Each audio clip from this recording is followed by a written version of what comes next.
नमस्कार। द नमस्कार। Teacher show के एपिसोड 37 में एक बार फिर से आपका स्वागत है।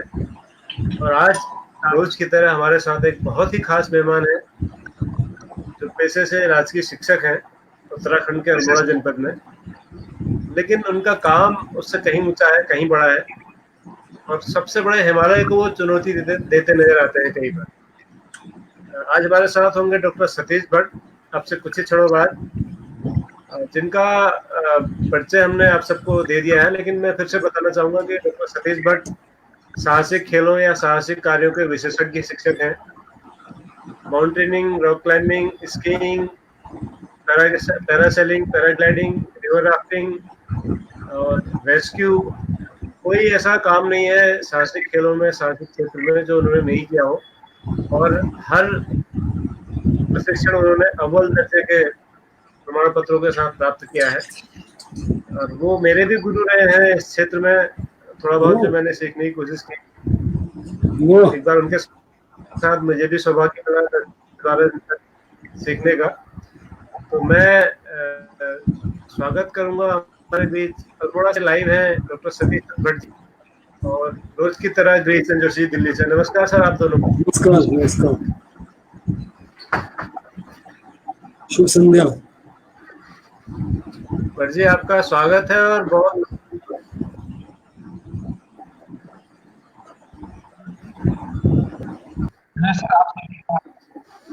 आपका स्वागत है भट्ट साहब। बहुत सारे लोग सुबह से इंतजार कर रहे हैं कि 7 बजे तो वो आपसे सीखें माउंटेनिंग के गुण, कैसे आप इस फील्ड में आए। सबसे पहले हम अपने दर्शकों को आपके माध्यम से बताना चाहेंगे कि आपका रुझान कैसे इस फील्ड में हुआ, कैसे आप साहसिक पर्यटन की तरफ आकर्षित हुए। भट्ट जी, ये तो आप ज्यादा वो हो रहा है, लेकिन भट्ट जी का बहुत बहुत धन्यवाद कि आप लोगों के साथ इस अवसर पर जुड़ने का अवसर प्राप्त हुआ। बहुत कुछ पर्वतों की बात अगर हम करते हैं, पर्वतों को जैसे कहा कि चुनौती में पर्वतों को तो कोई चुनौती दे नहीं सकता है, लेकिन यहाँ पर हाँ इतना जरूर है, इस हिमालय क्षेत्र में जो उत्तराखंड के इस देवभूमि में हम निवास करते हैं, साहसिक खेलों का होना मेरे लिए सौभाग्य का विषय रहा।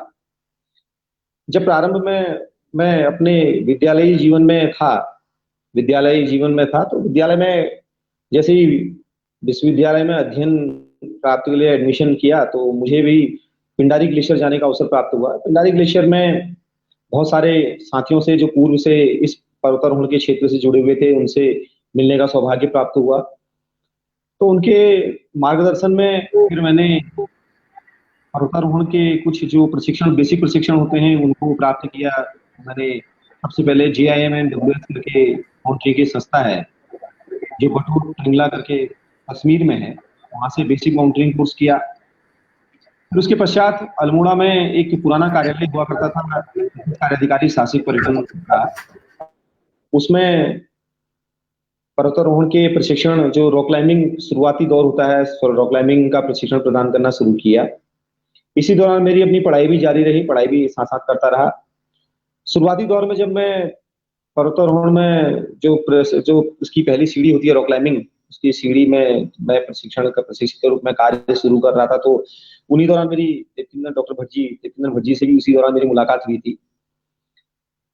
तो आप भी उस समय से आप ये लगाइए, ये बात 1995 की 1995 की बात है, 95 से आप भी से परिचय मेरा रहा और आप भी से लगातार जुड़े हुए हैं। तो उसके बाद फिर मैंने जो अग्रिम कोर्स होते हैं, चाहे वो एडवांस माउंटेनिंग कोर्स हो, सर्च एंड रेस्क्यू कोर्स हो, माउंटेन गाइड कोर्स हो, पर्वतारोहण के कोर्सों को किया। साथ ही जो बाकी साहसिक खेल की विधाएं होती हैं, चाहे वो एरो स्पोर्ट्स में हो या वाटर स्पोर्ट्स में होती हैं, उनको भी प्रशिक्षण किया और प्रशिक्षण का प्राप्त किया। ITBP औली से स्कीइंग का कोर्स किया।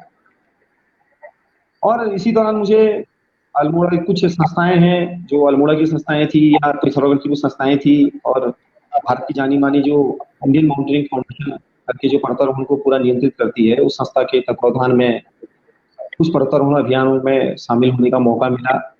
मेरा सौभाग्य था कि मुझे इन पर्वतारोहण अभियानों में के रहने के नाते शायद हमें जो यहाँ के लोग होते हैं उनको जो फिटनेस लेवल होता है वो बहुत अच्छा होता है, तो वो फिटनेस बना रहा। तो पर्वतों में लगातार कई सारी चोटियों को चोटियों में जाने का अनुभव प्राप्त हुआ, चाहे वो सबसे जो अचीवमेंट था वो काफी पर्वतारोहण अभियान, जो कि भारत की तीसरी सबसे ऊंची चोटी है, तो जाने का सौभाग्य मिला। कुमाऊं क्षेत्र में और गढ़वाल क्षेत्र में काफी ट्रैकिंग और जो रॉक क्लाइंबिंग और ये तो कोर्सेज वगैरह कराते रहते थे, ये एक संस्था के रूप में करते रहे। फिर उसके बाद मेरा जो हुआ, मैं विद्यालय से शिक्षा में पढ़ाई भी साथ में चलती रही, तो कॉलेज में आ गया और फिर इसके बाद मेरा जॉब लगा 1999 में। फिर तब से थोड़ा सा कम हो गया था पर्वतों की तरफ जा पाना, लेकिन फिर भी क्योंकि भारतीय पर्वतारोहण संस्थान, यहाँ पर आप बातचीत करेंगे आगे, उसमें आएंगे कि भारतीय पर्वतारोहण संस्थान द्वारा ये सुविधा दी गई है कि कोई भी सरकारी कर्मचारी हो या प्राइवेट सेक्टर में काम करने वाला कर्मचारी हो, वो अगर IMF के द्वारा जो अप्रूव्ड पर्वतारोहण अभियान होते हैं उनमें अगर जाना चाहता है तो उसको 1 माह का विशेष अवकाश प्रदान किया जाता है। तो उसका लाभ उठाते हुए मैंने भी कुछ पर्वतारोहण अभियानों में भाग लिया। फिर उसके बाद विद्यालय में जो बच्चे जुड़े हुए थे, जो विद्यालय के हमारे स्कूल के साथी थे, उनको प्रशिक्षण के लिए जोड़ा, उनको भी साथ में प्रशिक्षण कराया। तो उस समय सब शिक्षा अभियान में भी कोशिश की कि इसको हम आगे जोड़ें, और उसके दौरान भी उसमें भी भट्ट जी, आप तब रुद्रपुर में जिला समन्वयक थे, आपसे भी मुलाकात होती रहती थी, आपने भी सहयोग किया, और हमने भी अल्मोड़ा में बच्चों को रॉक क्लाइंबिंग हो गया, पैरासेलिंग हो गया, इस प्रकार की प्रशिक्षण प्रदान करने की कोशिश की थी, और वो किए, हम उसमें सफल भी रहे। तो ये छोटा सा है सर कि मेरा सौभाग्य था कि इस देवभूमि में जन्म लिया, तो यहाँ पर मुझे सौभाग्य मिला कि इसमें प्रकृति की नजदीक, प्रकृति से साक्षात्कार मेरा हो पाए, और हिमालय में जाने का मौका मिला, अवसर मिला, तो हिमालय को समझने का कुछ मौका मिला, और जरूर उसका लाभ जीवन में मिलता है, चाहे वो हमारे फिटनेस लेवल की बात हो, धैर्य की परीक्षा हो, धैर्य हो, ये सारी चीजें सीखने का अवसर इन हिमालयी क्षेत्रों में जाने से मिलता है, वो आज भी मिल रहा है। भट्ट साहब, आपने बहुत अच्छे से अपनी बात, अपनी जीवन यात्रा हम सबको समझाई। सर, किसी भी फील्ड में हम जाते हैं तो एक गुरु सबसे पहले हमें चाहिए होता है। तो साहसिक खेल तो ऐसे है कि बिना गुरु का आप एक कदम भी हिमालय पर नहीं चल सकते। तो आप इस फील्ड में किसको अपना गुरु मानते हैं साहसिक अभियानों के क्षेत्र?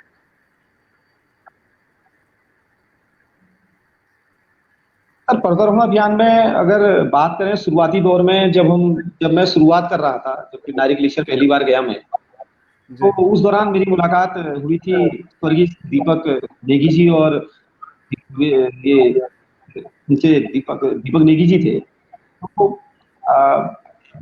थोड़ा सा अब उनको हमने गुरु के रूप में, वही मेरे को इस फील्ड में लाए, उन्होंने मेरे को सपोर्ट किया, उन्होंने मुझे समझाया कि हाँ, तुम्हारा फिटनेस लेवल अच्छा है, तुम इस फील्ड में आगे सक्सेस हो सकते हो। लेकिन बदकिस्मती हमारी ये रही कि उनका साथ हमें ज्यादा समय तक नहीं मिल पाया। 92 में बेतुली पर्वतारोहण अभियान में हमारे कुमाऊं के 4 साथी की एक अभियान के दौरान दुर्घटना में मृत्यु हो गई। तो शुरुआती दौर में वो मेरे को लेके आए। फिर बाद में अल्मोड़ा में ही एक विशेष कार्याधिकारी साहसिक पर्यटन का एक कार्यालय हुआ करता था, तो उसमें एक हमारे जो साहसिक खेल अधिकारी थे रामचंद्र भारद्वाज जी, उनका भी बहुत सहयोग मिला। उनके कार्यालय द्वारा समय समय पर क्योंकि सहयोग किया गया, तो उनका भी बहुत सहयोग मिला। और साथ ही हमारे जो प्रेरणा स्रोत रहे वो लवराज सिंह धर्मशत्रु, जो एवरेस्ट अभियानों में लगातार मतलब नित्य प्रतिदिन रिकॉर्ड स्थापित कर रहे हैं, उनके साथ भी काम करने का अवसर भी प्राप्त मिला, और उनके से बहुत कुछ सीखने का मौका मिला। तो इन्हीं लोगों से प्रेरणा पाकर, और सबसे विशेष अगर मैं कहूँ तो कर्नल जेसी जी, जो इंडियन माउंटेन जो के मेंबर भी रहे, और साथ में NIM उत्तरकाशी के सेकंड प्रिंसिपल भी रहे। तो वो फील्ड के लिए हमारे रहते हैं, का काम करते हैं, तो उनकी ही प्रेरणा से आगे बढ़ने का अवसर मिला। जी, बहुत बहुत अच्छा आपने बताया। दीपक नेगी जी और रतन सिंह बिष्ट जी वो लोग थे जो 4 लोग कॉमेट एक्सपीडिशन में शहीद हो गए थे। मुझे याद है उन दिनों काफी उसकी चर्चा रही थी उस अभियान की। और उसके बाद आपने क्योंकि बहुत सारी साहसिक गतिविधियों में एक साथ हाथ आजमाया है, उसमें स्कीइंग है, उसमें रिवर राफ्टिंग है, उसमें एरो स्पोर्ट्स है, वाटर स्पोर्ट्स तो है ही है, और ये माउंटेनिंग तो है ही है। तो आपका सबसे पसंदीदा इवेंट कौन सा है सर? किसमें सबसे ज्यादा आप एंजॉय करते हैं इनमें से? सर, इसमें अगर बात करें तो सबसे पसंदीदा तो मेरा पर्वतारोहण रहता है, क्योंकि आपको वो ऐसा खेल है, पर्वतारोहण एक ऐसी विधा है जिसमें आप प्रकृति से आपका सीधे साक्षात्कार होता है। आपको हर पल मौत से जूझना पड़ता है। और आप वहां पर जा सकते हैं जहां तक मतलब ये कहूँ कि आपके अलावा और कोई है नहीं वहां पर। जी आज की अगर बात करें तो वहां पर आपको जब देखते हैं, आपका आपका वहां पर साक्षात्कार अपने आप से होता है। आप अपने आप को देखते हैं वहां पर कि मैं मेरा क्या कहते हैं वजूद है। और वहां पर आप प्रकृति के बिल्कुल नजदीक होते हैं, बादलों के ऊपर होते हैं और पर्वतों के सामने होते हैं। तो पर्वत जब सामने चुनौतियां दे रहे होते हैं तो लगता है कि मानो उनके सामने कितना छोटा है, बौना है। जब वहां पर मौसम हमारे साथ अटखेलियां खेलता है, रोज प्रतिदिन अटखेलियां खेलता है। कभी अचानक बादल आ गए और अचानक धूप थी और अचानक बर्फबारी शुरू हो गई और भागते हुए हम टेंटों की ओर दौड़ते हैं। आदेश मिलता है कि नहीं नहीं, आपको टेंट भी पैकअप करें और सीधे हम नीचे की तरफ डाउन करें और हाइट लूज करें, क्योंकि खतरा बढ़ रहा है और एवलांच आने का खतरा है। तो ये जो पर्वतारोहण का जो अनुभव रहता है, ये अपने आप में एक बहुत रोचक और बड़ा रोमांचक होता है। और दूसरा, बात करें रिवर राफ्टिंग की, तो उसमें भी हम नदियों में कल-कल बहती नदियां जो होती हैं, वो भी हमें आती है कि किस प्रकार हमें जूझना पड़ता है लहरों से जूझते हुए, चाहे वो रैपिड्स हो, तो उनसे हम जूझते हैं। तो वो भी एक अपना अलग प्रकार का अनुभव होता है। पर्वतारोहण के खेल में अगर हम बात करें, साहसिक खेल में ऐसी भी चीजें हैं जो मनुष्य को अपने आप को बताती है कि उसका क्या, उसका संकल्प क्या है। हमारे आत्मसंकल्प को मतलब देखती हैं और हमारे धैर्य की परीक्षा होती है बार बार। क्योंकि कई बार पर्वतारोहण अभियान में हमने ऐसा भी देखा है कि आदमी को लगता है कि जब हम बात करते हैं तो उसको ये लगता है कि जो मेन मकसद होता है चोटी पर फतह करना, जिसको कहते हैं पर्वतारोहण की भाषा में, उस ऊंचाई तक पहुंचना, वही एक मकसद रहता है। तो कल्पना कीजिए कि उस मकसद के लिए आप निकले हों, पर्वतारोहण के लिए निकले हों, आप चोटी के बिल्कुल निकट में हो, 50 फीट नीचे हो या 20 फीट भी नीचे हो, अचानक मौसम खराब हो जाए तो आपके सामने दुविधा होती है कि मैं क्या चुनूंगा। क्या मैं लगाकर इस विपरीत मौसम में भी उस चोटी के जो जहां चोटी के लिए मैं निकला हूं उसको चुनूं, या मैं वापस लौटूं। तो ऐसे कई मौके आते हैं, हमने भी कई बार ऐसे मौकों को देखा है। हमने तो कई बार ऐसे डिसीजन भी लिए कि अब लौट चलते हैं, क्योंकि मौसम आज हमारे साथ नहीं है, अगली बार फिर नई तैयारी के साथ आएंगे, फिर जब ईश्वर चाहेगा उस दिन फिर इस ड्यूटी पे शीश नवाएंगे। तो ये इस चीज के साथ बड़ा एक अनुभव मिलता है। तो पर्वतारोहण का एक अलग अपना मजा है। और साहसिक खेलों में कहा ना कि चुनौती कितने हैं, चुनौती है कोई भी खेल हो, चाहे साहसिक खेल हो, जिसमें हमें साहस के साथ हमारे मानसिक स्वास्थ्य और शारीरिक स्वास्थ्य, मानसिक हमारी जो दृढ़ता होती है उसका भी उसमें क्या था टेस्ट होता है, परीक्षा होती है। ये अपने आप में रोचक होते हैं। और आप तो इस फील्ड में भी आपने भी हमारे साथ कुछ किया है, तो आप भी इस चीज को महसूस कर पाए होंगे। ये है सर। जी जी बिल्कुल, साहसिक खेलों से इंसान मानसिक रूप से काफी मजबूत बनता है, इसमें कोई किसी को शक नहीं होना चाहिए। और हम लोग, चूंकि आप और हम इससे थोड़ा बहुत, मैं तो थोड़ा सा जुड़ा रहा हूँ, आप तो बहुत आगे रहे इसमें। आपने लगभग 25 हिमालयी चोटियां फतेह की हैं सर, जिसमें बहुत सारे नाम हैं जो आप हमें बताएंगे। तो कौन कौन सी थी सर जो प्रमुख आपने फतेह की, जरा एक बार हमारे सूची हमारे दर्शकों को बता दीजिए। सर वही हुआ कि मुझे पर्वतारोहण में 2002 में जब मैं जॉब में था, तभी एक अवसर मिला कि जब मुझे पता चला कि ये उत्तराखंड सरकार द्वारा एक पर्वतारोहण अभियान का आयोजन किया जा रहा है। तो वो भारत की तीसरी सबसे ऊंची चोटी कामेट, जो बहुत दुर्गम मानी जाती है, तिब्बत से लगी हुई है, तिब्बत के साथ में, तिब्बत में उसका बॉर्डर है, तिब्बत बॉर्डर पे है, भारत और तिब्बत के बॉर्डर पर है। चोटी पे जाने का अवसर मिला तो तैयारी के साथ हम लोग भी गए। वो मेरी सबसे बड़ी अचीवमेंट थी जो पर्वतारोहण के क्षेत्र में थी। इसके अलावा थेलू, कोटेश्वर, सुदर्शन, सतोपंथ और बलजूरी, लासपा धुरा लमचीर, ये हिमालय के कहते हैं पनवाली द्वार में भी मुझे आरोहण का अवसर मिला। लेकिन हम उसमें वही, मैंने जैसे मौसम की बात कही, मौसम ने हमारा साथ नहीं दिया तो हम वापस लौट आए थे। नंदा खाट है, बलजूरी है, ये कुछ चोटियां हैं जिन पर मैं पर्वतारोहण का अभियान में प्रतिभाग कर पाया और कर पाया। अच्छा सर, ये आपने बहुत सारी चोटियां की, इनमें से जो जो बहुत एक जाना माना नाम है हिमालय की चोटियों में, कामेट है जो गढ़वाल हिमालय में 7,776 फीट जहां तक मुझे याद है ऊंचाई है उसकी, 56 सॉरी। तो उसको जी जी सबसे कठिन एक चोटी माना जाता है क्लाइंबिंग माउंटेनिंग के हिसाब से। तो क्या आपको भी लगता है कि वो सबसे कठिन थी या कोई और उससे ज्यादा कठिन आपको लगी? उसमें कामेट में जब मैं गया था तो कामेट में बड़ी टीम होती है, क्योंकि जब ऐसे पर्वतारोहण अभियान होते हैं, पर्वतारोहण अभियानों की एक बहुत बड़ा एक ज्यादा तैयारी करनी पड़ती है। इस अभियान के लिए हम कई महीनों से लगे हुए थे। कई महीनों की तैयारियां होती हैं, वर्ष भर तैयारी करते हैं। तैयारी करने के बाद जब हम इस पर्वतारोहण अभियान में जाते हैं तो थोड़ा सा पर्वतारोहण अभियान के बारे में भी जानकारी मिल जाएगी सभी को। पर्वतारोहण अभियान के बारे में हमें सबसे पहले उसके लिए हिमालयन जो हमें उस क्षेत्र की पूरी जानकारी लेनी पड़ती है कि उस क्षेत्र का मौसम कैसा रहता है, वहां का हम किस प्रकार वहां जा पाएंगे, ये प्लानिंग करते हैं, पूरा प्लान बनता है। प्लान बनने के पश्चात हम भारतीय पर्वतारोहण संस्थान जो इंडियन माउंटेनिंग फाउंडेशन है, वहां से अपने अभियान को अप्रूव कराते हैं। जब आईएमएफ से अभियान अप्रूव हो जाता है तो उसके पश्चात फिर हम उस चोटी के लिए अंतिम तैयारियां करते हैं। बहुत सारे बजट की आवश्यकता होती है। पहले से तो अगर हम बात करें तो लाखों में इसका बजट किसी अभियान का चला जाता है, क्योंकि आपको अभियान की जो कठिन है, जो जितना कठिन अभियान होगा या जितना ऊंचे पर्वत के लिए होगा, उसी हिसाब से उसमें तैयारी करनी पड़ती है। उसी हिसाब से आपको सारी व्यवस्थाएं जुटानी होती हैं, सामग्री जुटानी होती है। तो सारी सामग्री जुटा के 40 दिन का लगभग ये अभियान, हमारा कामेट अभियान, करीब कामेट पर्वत का अभियान जो था 40 दिन का करीब अभियान था। तो हम जब इसमें निकले, जब हम यहाँ से निकलते हैं तो जोशीमठ होते हुए इसमें जाते हैं। जोशीमठ के बाद जाते हैं तो बेस कैंप, किसी भी पर्वतारोहण अभियान के लिए बेस कैंप सबसे बड़ी सीढ़ी होती है। बेस कैंप लगाते हैं और बेस कैंप पे ही सारी व्यवस्थाएं सुनिश्चित की जाती है कि आगे की हमारी रणनीति क्या है। बेस कैंप पर बैठकर पूरी टीम, हमारा चाहे वो सपोर्टिंग स्टाफ हो, चाहे टीम के साथ गए हुए डॉक्टर हो या मेडिकल का कोई स्टाफ हो, वो भी यहाँ पर साथ में सहयोग करता है। मोटर्स होते हैं आपके सामान को लाने ले जाने के लिए बेस कैंप तक। अमूमन बेस कैंप और एडवांस बेस कैंप तक हम, और जो अगर हमें खच्चर मिल जाते हैं तो उनका हम सहायता लेते हैं। बेस कैंप तक अमूमन मिल ही जाते हैं। तो किसी चोटी पर जाने के लिए मोटरों की सहायता ली जाती है, कहीं खच्चर मिल जाते हैं। तो कामेट में हमें मोटर की व्यवस्था करनी थी, तो बेस कैंप में सारी व्यवस्थाएं होती हैं। 50 से अधिक लोग यहाँ पर मौजूद होते हैं, सारी व्यवस्थाएं होती है। तो कामेट में भी यही था। कामेट में हमारे साथ साथ गंगा इंजीनियर्स का ग्रुप भी दूसरी तरफ से क्लाइंबिंग कर रहा था। तो दो ग्रुप हमारे पास स्पॉट थे वहां पर।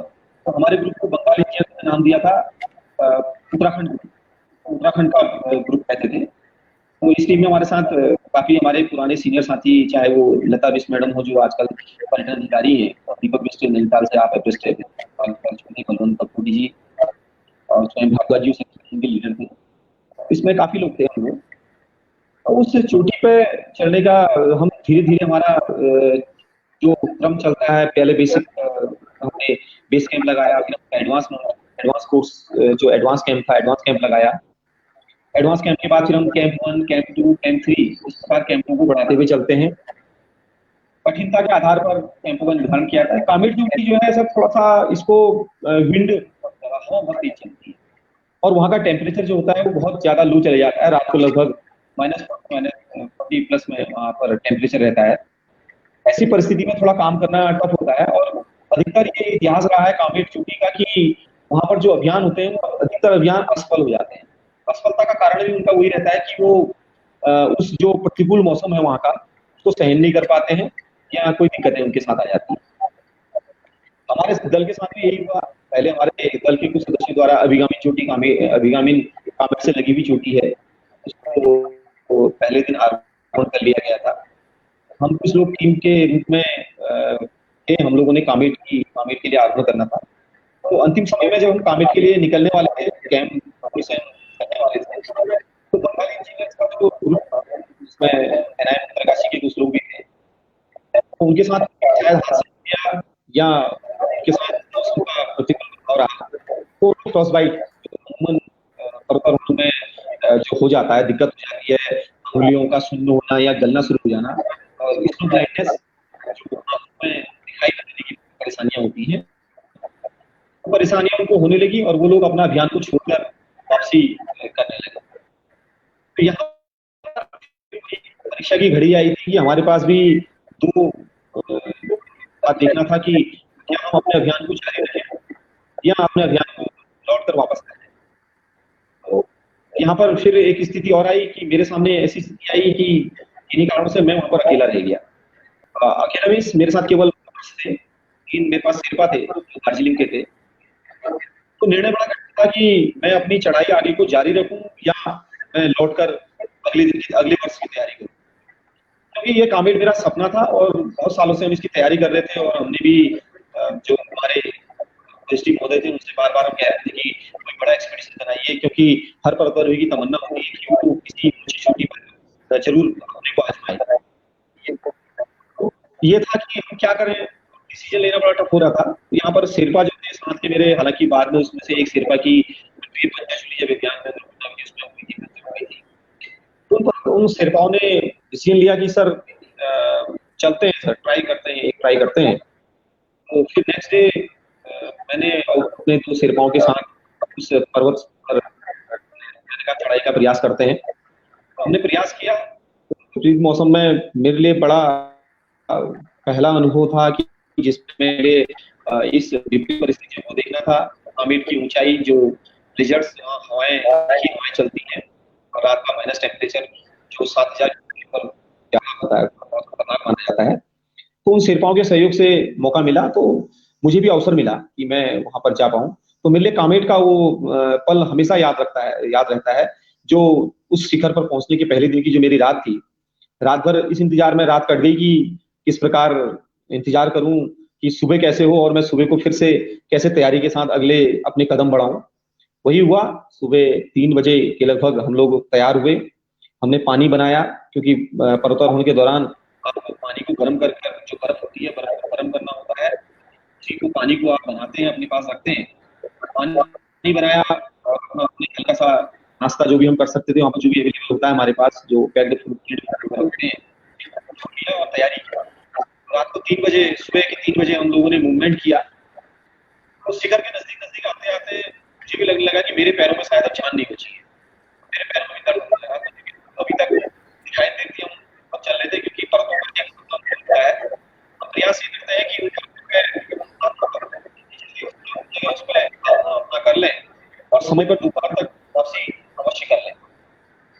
पैरों में दर्द होने लगा तो वहाँ पर शेरपाओं ने बड़ा सहयोग किया। उनके सहयोग से अवसर मिला। वो मेरी अपनी टीम के मेंबर से बात भी नहीं हो पा रही थी कि मैं कहाँ पर, हमारी लोकेशन क्या है। तो वहाँ पर बंगाली जो ग्रुप थे उनके साथ मेरा अचानक कम्युनिकेशन होता है। तो लोग भी वहाँ पर सपोर्ट करते हैं।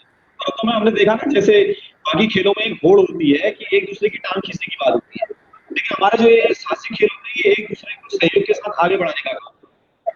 वहाँ पर वही बंगाली के जो कर्नल, जो उनके लीडर थे, उससे कहते हैं कि सतीश बिल्कुल आपको बिल्कुल क्लाइम करके आना है और आप बिल्कुल हमारी टीम के नाम रोशन करके आइए। हमारे मतलब वो एक्सपेक्टेशन के सपोर्ट कर रहे थे। वो कहते हैं कामेट को हम लोग गए हुए हैं, उन लोगों को भी मतलब हम लोगों की टीम से ज्यादा खुशी उन लोगों को बनाई कि कोई इस एक्सपेक्टेशन में सब पीपल लौटा है।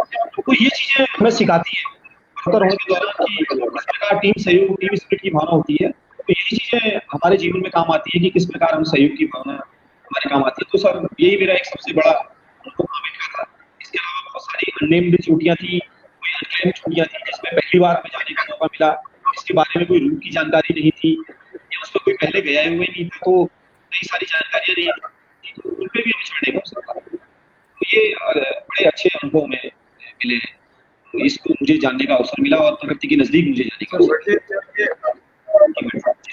ये जो आप 7,756 मीटर की ऊंचाई पर पहुंचे कामेट में, तो वहां से चारों तरफ कैसा दिखता है सर? कैसा अनुभव होता है, कैसा नजारा होता है? ऊंचाई पर सर, ऊंचाई से मैंने वही कहा ना सर, ये चीजें जो अनुभव करने वाली होती है, ये जो खेल होते हैं, साहसिक खेल होते हैं या पर्वतारोहण होता है, मैंने कहा ना कि बाकी खेलों में सारी दुनिया हमें देख रही होती है। अगर कोई खेल खेलते हैं तो वहां पर सारे दर्शक तालियां बजा रहे होते हैं और टीवी में देख रहे होते हैं या तालियां बजा रहे होते हैं। ये पर्वतारोहण एक ऐसा खेल है ना, वहां कोई ताली बजाने वाला है ना आपको देखने वाला है, ना आपकी गलती पर आपको टोकने वाला है। प्रकृति आपको वहां पर पनिशमेंट देती है, प्रकृति आपको देती है और आपने आपको खुद वापस मिलता है। तो वही चीज मौका मिला मुझे भी देखने का। जब कामेट के शिखर पर मैं पहुंचता हूँ और तो पहले तो आंसू निकलते हैं कि वाकई मैंने मतलब इस चोटी पे मैं पहुंच पाया हूँ, इसके शिखर पर पहुंच पाया हूँ।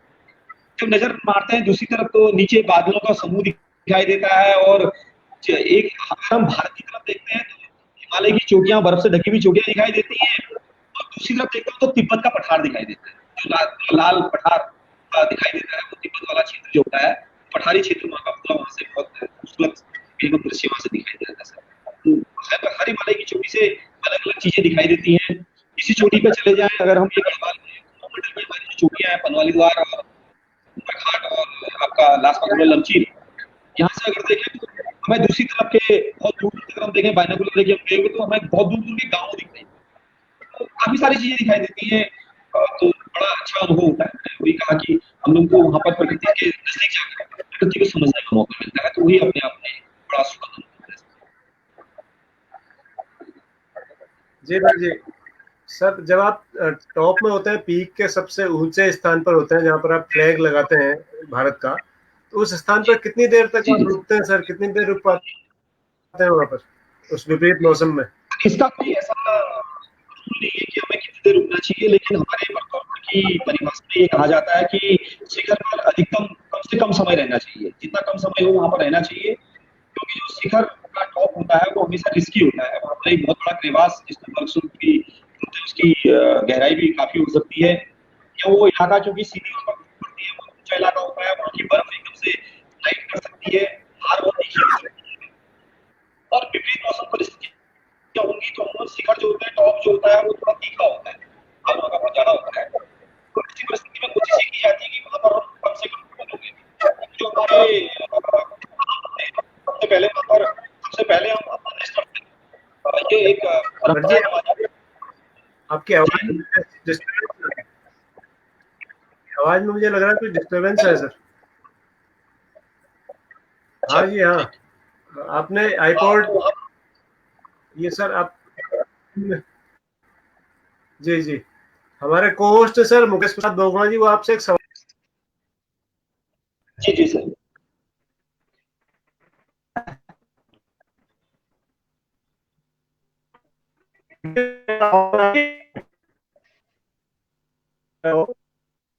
हेलो जी सर।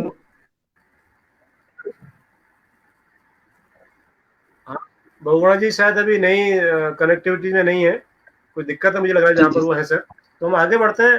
आपने, हमने सुना, मैं भी चूंकि आपके साथ 10-12 दिन सीखा मैंने रॉक क्लाइंबिंग, तो एक लाइन कही जाती है कि हिमालय एक ऐसी जगह है, एडवेंचर एक ऐसा जगह है कि जहाँ दोबारा मौका नहीं मिलता गलती करने के बाद।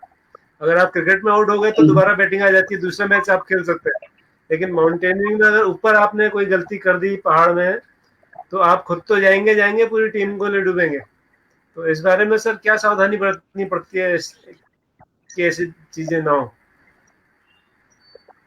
सर वही मैंने कहा ना, जैसे हम जैसे बाकी खेल होते हैं, चाहे हमारे कोई भी फुटबॉल है, फुटबॉल में रेफरी हमें कार्ड दिखाता है, येलो कार्ड, फिर उसके बाद रेड कार्ड दिखाता है, फिर पनिशमेंट मिलती है, या उसको आगे के 2 गेम जो है मैच में पेनल्टी के रूप में बाहर बैठा जा सकता है, या कुछ मैचों के लिए प्रतिबंधित किया जा सकता है। लेकिन जो साहसिक खेल होते हैं सर, इसमें थोड़ा सा हम क्योंकि प्रकृति के साथ में, तो प्रकृति यहाँ पर मौका नहीं देती है किसी को।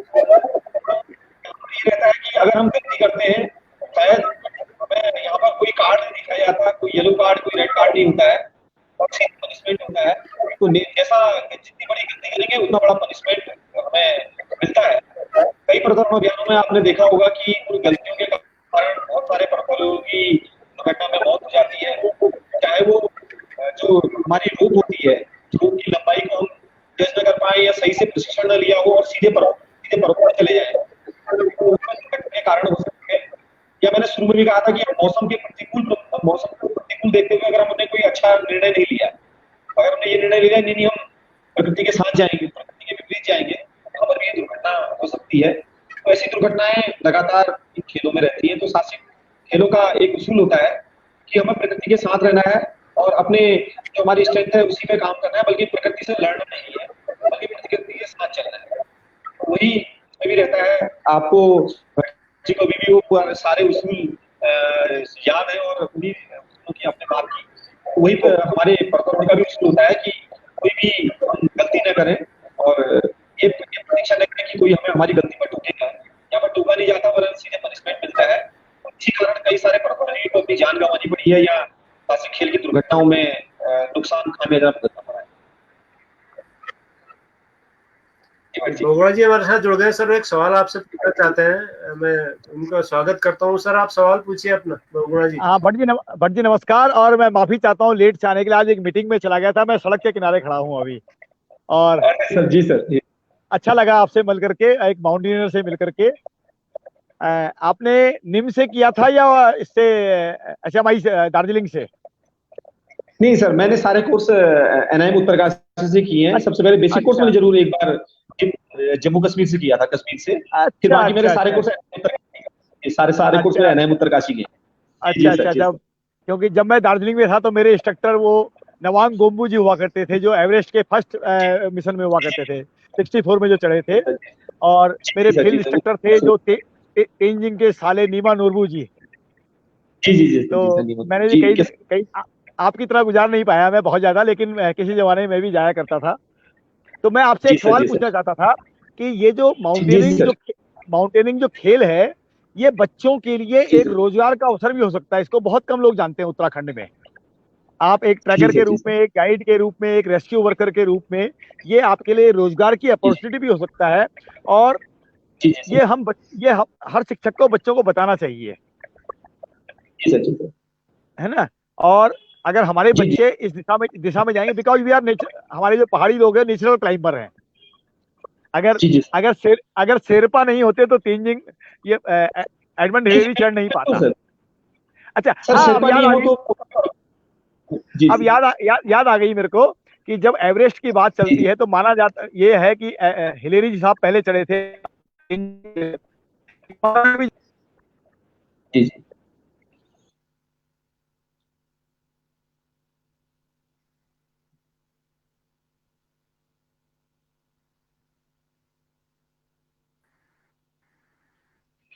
अब भट्ट जी शायद डिस्कनेक्ट हो गए, उनकी आवाज नहीं आ पा रही है। तो उनका सवाल क्या था सर, जी आप जी उसका जवाब दे दीजिए, फिर हम आगे बढ़ते हैं। जी जी जी सर, मैं जो बहुगुणा सर की वो थी बात थी, उसी पे अगर आगे बढ़ाऊं उस बात को। तो पर्वताल जैसे मैंने कहा ना सर, उत्तराखंड हमारा जो देवभूमि है। और उत्तराखंड साहसिक पर्यटन हो चाहे धार्मिक पर्यटन हो या स्वास्थ्य की दृष्टि से, हमारे यहाँ आजकल अब नया योग का विभाग आ चला है। योग के क्षेत्र में कहें या हम विभिन्न प्रकार के पर्यटनों की बात करें, तो पर्यटन के उत्तराखंड एक भरपूर स्थान है। तो लेकिन मुझे लगता है कि हम लोगों ने कहीं ना कहीं अभी अपनी गलतियां की हैं कि हम पर्यटन को इससे जोड़ नहीं पाए हैं, या यहाँ के युवाओं को हम पूरी तरीके से जोड़ नहीं पाए हैं। और हिमाचल की तरफ चले जाएं तो हिमाचल का युवा, वहाँ हमने देखा कि हिमाचल में रोजगार के रूप में बहुत अच्छे तरीके से अपनाया गया है, जबकि उत्तराखंड में वो भी शुरुआती दौर में। तो यहाँ पर बहुत सारे हैं पर्वतारोहण के क्षेत्र में, यहाँ का जो उत्तराखंड का युवा है वो बहुत ज्यादा सफल होता है। तो इसी प्रकार पर्वतारोहण क्षेत्र में भी बहुत ज्यादा सफल हो सकते हैं, चाहे साहसिक खेलों में। तो यहाँ पर हमें विद्यालय की शिक्षा में, जब हम विद्यालयों की बात करते हैं तो उसको पाठ्यक्रम के रूप में उसे शामिल किया जाना चाहिए था। और होता यह है कि हमारे यहाँ जैसे हमारा उत्तराखंड है, आपदा की दृष्टि से बहुत संवेदनशील है। आपदाओं का खतरा रहता है। एक तरफ प्रशिक्षण के नाम पर लाखों करोड़ रुपया व्यय कर देते हैं। उसी को अगर हम विद्यालयों के उसको पाठ्यक्रम से जोड़ दें तो हम काफी हद तक यहाँ पर होने वाली आपदाओं के दौरान राहत कार्य जो होते हैं उनमें सहायता कर सकते हैं। और साथ ही यहाँ के युवाओं को भी बाहर भी नहीं जाना पड़ेगा रोजगार के लिए, क्योंकि पर्वतारोहण के जो हमारे जो बहुत सारे अगर देखें तो बहुत सारे हो सकते हैं। चाहे वो एक गाइड के रूप में हो, प्रोफेशनल अगर वो बन जाता है तो वो इंस्ट्रक्टर के रूप में है, और टूर ऑपरेटर के रूप में कार्य कर सकता है, तो वो हो सकता है टूर ऑपरेटर के रूप में कार्य कर सकता है। और जो दूसरे क्षेत्र है वहाँ पर के जो रहने वाले युवा है होटल के रूप में, या बहुत सारे खच्चरों को ले रहे, खच्चरों के साथ माध्यम से रोजगार अपना जनरेट कर सकते हैं। इसके अलावा दुकानें, होम स्टे, ऐसी बहुत सारी चीजें हैं जिसके माध्यम से यहाँ के युवा इसको रोजगार के रूप में जोड़ सकते हैं। और ऐसा नहीं है कि इसमें अवसर नहीं है, या हमारे पास बहुत सारे अवसर भी हैं और बहुत सारे लोगों की इच्छा भी रहती है, और अभी भी संसाधन हमारे यहाँ विकसित नहीं हो पाए। अगर हम उसकी बनस्पत हिमाचल की बात करें, हिमाचल में आपको बहुत सारा डेवलप्ड कल्चर मिल जाएगा। हमारे यहाँ भी बहुत पीछे हुए हैं। हमारे यहाँ बहुत अच्छे, अगर गाइडों की कमी है, गाइड नहीं है अभी भी। मैं बीच में कुछ मेरे साथी हैं उनसे बात कर रहा था, तो गाइडों की बात कर रहे थे, तो अभी भी उनके नजर में नए गाइड अभी कोई निकल के नहीं आ पा रहे। जो स्थानीय क्षेत्र है, पिंडारी का क्षेत्र है, वहाँ पर बहुत सारे पुराने गाइड हुआ करते थे। तो अभी भी वहाँ रूप सिंह दानू जी हैं, बहुत मशहूर हैं, तो उनका नाम अभी भी चलता है। तो ऐसे बहुत सारे युवा हैं पर्वतारोहण के ये प्रशिक्षण हमारे उत्तरकाशी प्रशिक्षण पर आता है। इसके अलावा बहुत सारी स्वयंसेवी संस्थाएं हैं जो शुरुआती दौर के एडवेंचर कोर्स, जिसको हम रॉक क्लाइंबिंग कोर्स कहते हैं, उनको कराती है। एडवेंचर कोर्स से शुरू करके पर्वतारोहण के जो बेसिक माउंटेनिंग कोर्स है या एडवांस माउंटेनिंग कोर्स है, वो उत्तरकाशी से करके बहुत अच्छा उसमें आगे बढ़ सकते हैं। इसके बाद अगर हम देखें तो एनसीसी के बच्चे पर्वतारोहण अभियानों में शामिल किया था। एनसीसी के बच्चे, एनसीसी के खुद अपने आप में बहुत सारे पर्वतारोहण अभियान होते हैं, उसके माध्यम से उनको सेना में जाने का अवसर प्राप्त हो सकता है। ये सब बहुत सारे अवसर।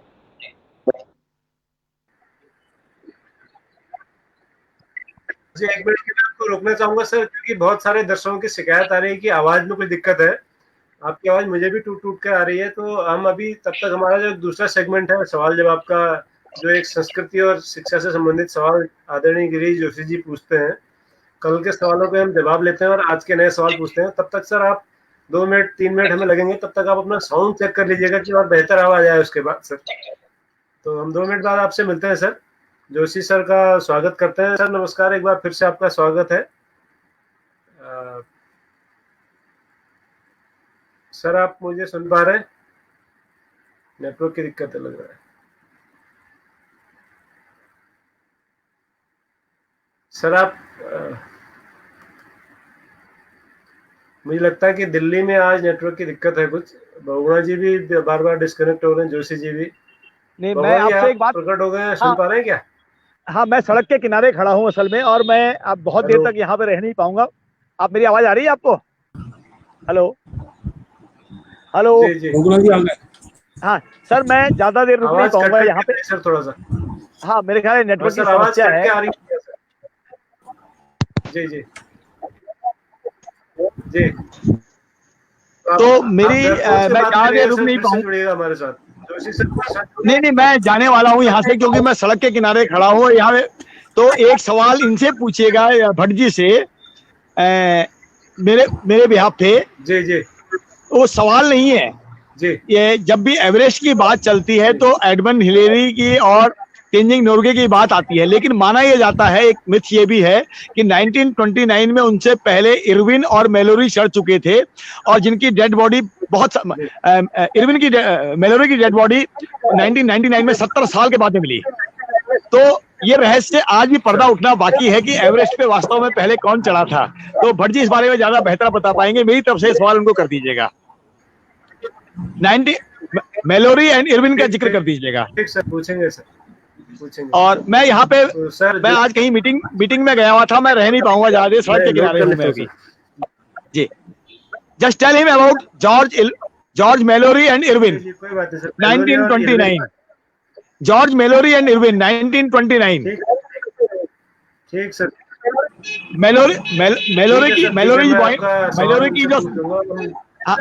मेलोरी का शरीर। सर स्वागत है आपका। कल के जो सवाल थे सर, उनके जवाब हम चाहेंगे कि आप हमारे दर्शकों को बताएं, और आज के फिर 2 सवाल हम लेते हैं।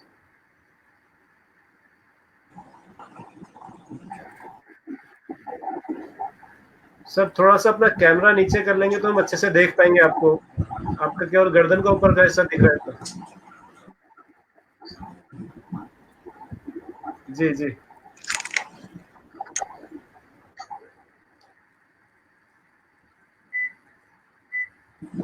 जी सर।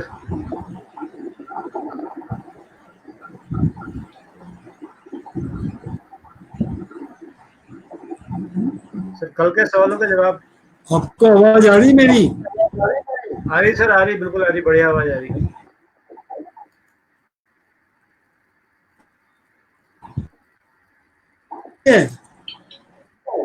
जी सर, कल के सवालों के जवाब सर बता दीजिए दर्शकों को।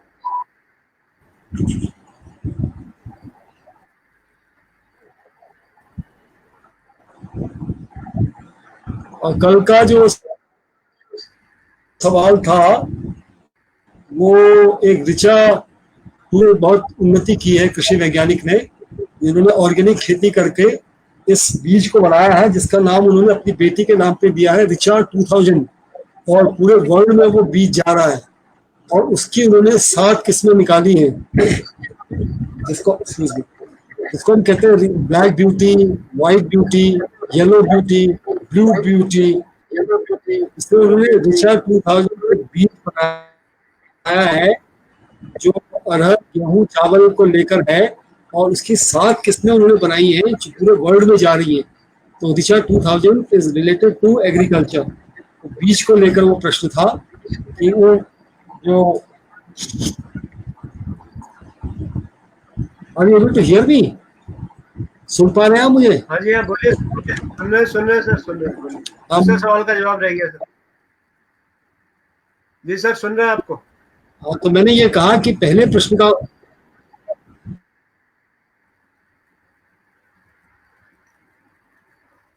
देश में बहुत बड़े गणितज्ञ ऋषि हुए, और बेटी लीलावती उन्होंने अपनी बेटी के नाम पे रखा, बिकॉज वो ज्योतिषाचार्य भी थे। और उन्होंने कहा कि मैं अपनी बेटी का 36 में आपका स्वागत है।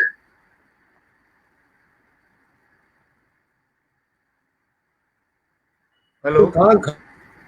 घटी पात्र, उसका नाम नाड़िका यंत्र था। उसको पानी में डालते थे, वो 24 घंटे में 60 बार बनता था। लेकिन वो लीलावती जी का एक रिंग जो था वो उसमें फंस गया, और लीलावती जी की शादी जिंदगी भर नहीं हो पाई, वो अविवाहिता ही रही।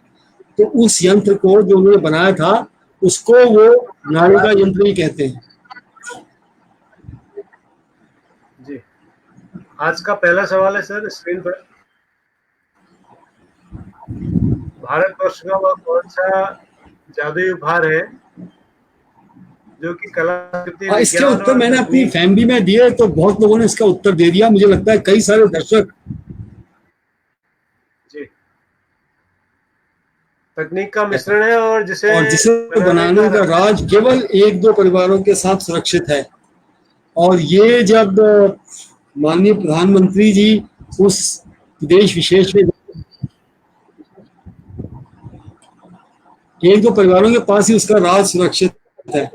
ये जो माननीय प्रधानमंत्री जी उनको दिया गया, वो उन्होंने वो ऑस्ट्रेलियन जगह गए तो अपने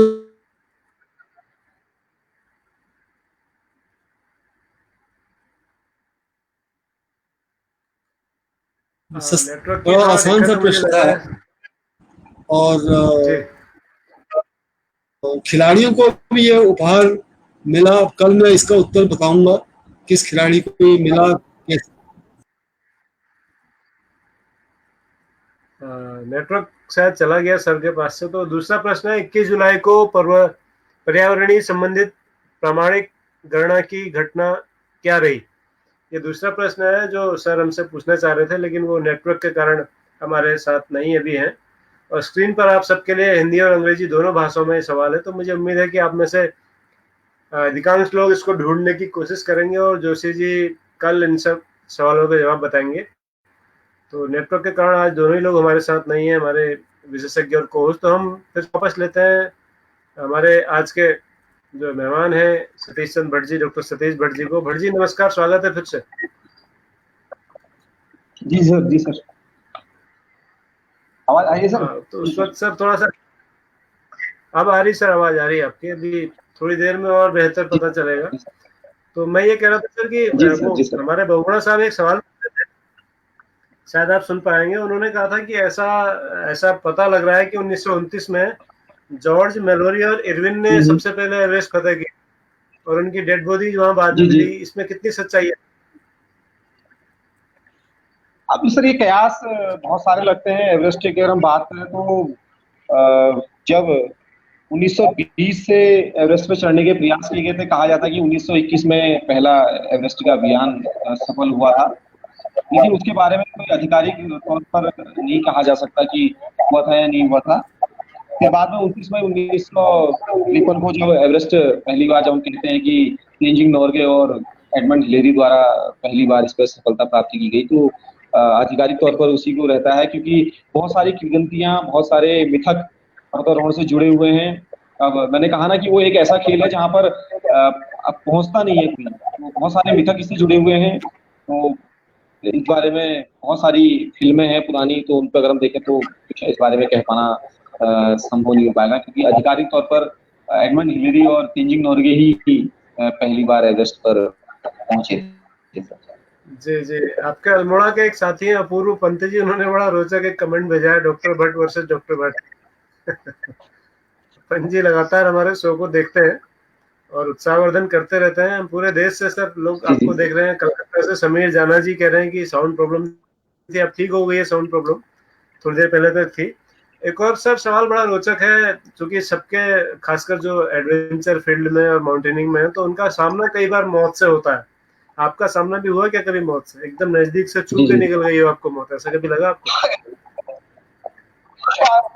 एक दो बार हुआ है। क्या कहते हैं, जो कठिन चोटियां थी, मैंने कहा ना, कई बार ऐसा होता है कि छोटी चोटियां ज्यादा हानिकारक होती है। तो टेंट पीक करके है हमारे पिंडा, जब हम चले जाते हैं इधर खाती गांव की तरफ, तो वहां से दूसरी तरफ सुंदरडूंगा ग्लेशियर की तरफ चले जाते हैं, तो उस हिमालय क्षेत्र में एक चोटी है टेंट पीक, जो उससे पहले वर्जिन मानी जाती थी। कहा जाता था कि उस पर कोई नहीं पहुंच पाया है। तो उस चोटी पर ऐसा मौका मिला कि एक बार मैं अचानक चोटी से कुछ नीचे था, तो धार की तरफ, चोटी की दूसरी तरफ मैं गिर पड़ा अचानक से। वहां पर मजेदार बात रही कि मेरा कोई साथी भी मेरे साथ नहीं था, और मैं ही आगे आगे चलकर रूट ओपन कर रहा था, और थोड़ा सा शायद लापरवाही रही होगी, तो अब लापरवाही कहूंगा इस बार को।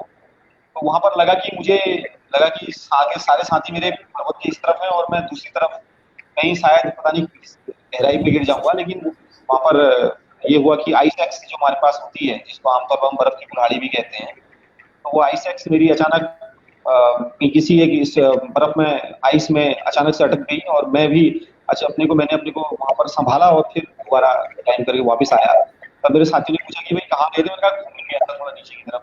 तो ये भी ऐसे हादसे थोड़ा बहुत भी हुए। एक बार काली गंगा अभियान में हम जा रहे थे, तो उसमें जो रैपिड होते हैं, रैपिड में हमारा राफ्ट फंस पड़ा। तो वहां पर भी मुझे लगा कि शायद अब बचने का कोई चांस नहीं है, क्योंकि बहुत तेजी से जो रैपिड में था राफ्ट हमारा पलट गया। तो वहां पर जो हमारे गाइड थे, राफ्टिंग में हमारे गाइड जो रिवर गाइड होते हैं, तो वो ऋषिकेश से थे। तो उन्होंने कहा नहीं कुछ नहीं हुआ, ये तो बहुत मामूली बात है। तो मुझे तो लगा कि शायद मौत आ गई है, क्योंकि हम लोग जब पर्वतों में जाते हैं तो पानी से थोड़ा हमें डर लगता है। मेरे लिए वो बड़ा एक अलग सा अनुभव था कि मैं वाटर स्पोर्ट्स कर रहा था, तो वहां पर भी लगा कि शायद आज बच गए। तो ऐसे सर हादसे साहसिक खेलों में लगते रहते हैं, होते रहते हैं। तो ये कुछ नहीं है। लगता है कि डर के आगे जीत है, शायद जो ऐड लगता है वही वाली बात है कि डर के आगे जीत है। केवल यही होता है कि हमें जब हमारे जितने गुरु रहे इस पर्वतारोहण के क्षेत्र में, जितने भी जिनसे हमें सीखने का अवसर प्राप्त हुआ, सबने एक ही बात कही कि पर्वतों में हमेशा डरना चाहिए। हमेशा पर्वत में साहसिक खेलों के दौरान डरना अवश्य चाहिए, लेकिन घबराना नहीं चाहिए।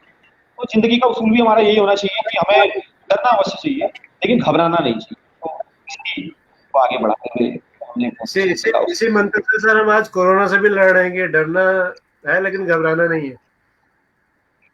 जी सर। अच्छा, जी सर, बिल्कुल बिल्कुल, वो हमारी जिंदगी का मूल मंत्र है। जी जी। एक और बात भट्ट साहब, डॉक्टर साहब, एक और बात मैं हमारे जो दर्शक देख रहे हैं वो भी, और जब बचपन में मैं भी यही समझता था कि जब हिंदी फिल्म में हम देखते हैं कि कोई हीरो जो है एक्टर पहाड़ चढ़ता है या किसी ऊंची जगह चढ़ता है, तो हुक रस्सी में फंसा के ऐसे वो डालता है, फिर वो ढकती है और फिर वो रस्सी के सहारे चढ़ जाता है। तो ये मिथक जो है बहुत लंबे समय तक हमारे दिमाग में भी रहा जब हम छोटे थे, और जिन लोगों ने फिल्में देखी है, हिंदी फिल्मों का असर उनके दिमाग में आज भी होगा। तो वो थोड़ा सा मैं चाहूंगा कि आप हमारे दर्शकों को क्लियर करें कि इतनी ऊंचाई पर आप कैसे चढ़ते हैं, कौन कौन से वो इक्विपमेंट हैं जिनकी मदद आप लेते हैं, अगर कोई आपके पास हो तो दिखा भी दीजिए हमारे दर्शकों को। बिल्कुल बिल्कुल। सर ऐसा होता है कि जो हम फिल्मों में देखते हैं कि दौड़ते हुए गए और हमने एक हुक जैसा बनाया और वो हमने फेंका और रस्सी को फेंका और उसको हमने अटकाया कहीं पर। सर ऐसा पर्वतारोहण के दौरान या साहसिक खेलों में, रॉक क्लाइंबिंग में नहीं हो पाता है, ऐसा संभव नहीं है। बहुत जटिल प्रशिक्षण की आवश्यकता होती है। हम जब शुरुआत में रॉक क्लाइंबिंग कर रहे होते हैं तो रॉक क्लाइंबिंग के माध्यम से हमें प्रशिक्षण मिलता है, सीखते हैं कि किस प्रकार हम में लकड़ी का उपयोग करते हैं, तो ये उससे पहले सिखाया जाता है कि किस प्रकार के इक्विपमेंट्स होने चाहिए। सारे इक्विपमेंट को हम इस्तेमाल करते हैं, तो जब हमें इक्विपमेंटों की जानकारी होती है तो फिर हम उसका इस्तेमाल कर सकते हैं। जहाँ तक बात नहीं कि वाली बात, आवाज में नहीं चलती है जी। आपकी आवाज में फिर कोई दिक्कत आ रही है सर, मुझे लग रहा है कोई टेक्निकल प्रॉब्लम है, बहुत साफ आवाज नहीं आ पा रही है आपकी।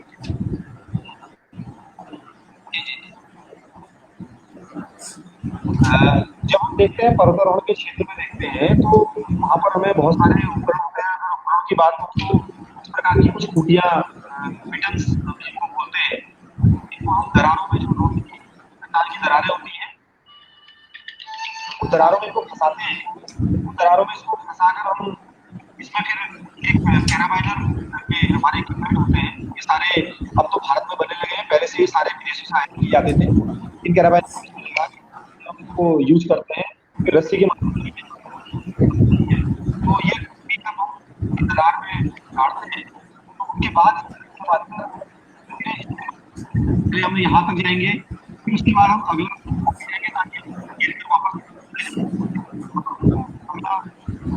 गाड़ेंगे। तो इस प्रकार के इक्विपमेंट्स इस्तेमाल करते हैं, या एक बैंड्स करके होता है, तो इस प्रकार के इक्विपमेंट्स होते हैं, इनका इस्तेमाल जी आवाज की बड़ी दिक्कत हो रही है, कुछ आप इसको कर सके तो थोड़ा देखिएगा, साउंड बहुत परेशान कर रहा है आपकी ओर से, पता नहीं क्या कुछ टेक्निकल नेटवर्क की दिक्कत है या कुछ है। आपको मेरी आवाज साफ आ रही सर?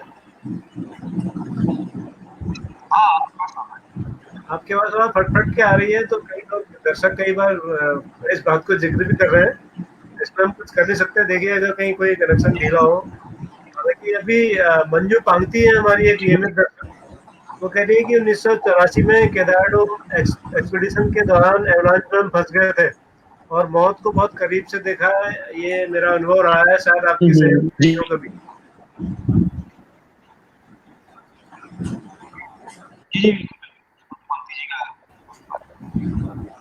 आप सुन पा रहे हो भट्टी? आपकी आवाज बहुत बहुत हल्की आ रही है।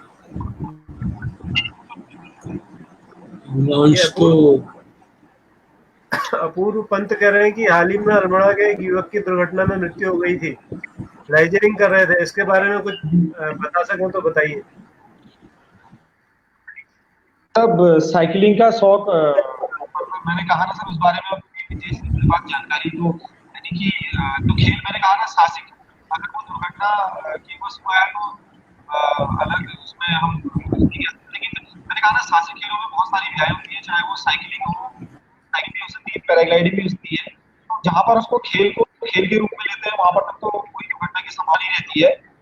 जहाँ पर प्रकृति से खिलवाड़ करने का प्रयास करते हैं, अपने आप को थोड़ा सा ये समझते हैं कि हम उससे आगे बढ़कर, वहां पर इस प्रकार की दुर्घटनाएं हो सकती है। इस बारे में मुझे तो ज्यादा जानकारी नहीं है कि ये दुर्घटना का कारण क्या था, या इस बारे में ज्यादा जानकारी नहीं है।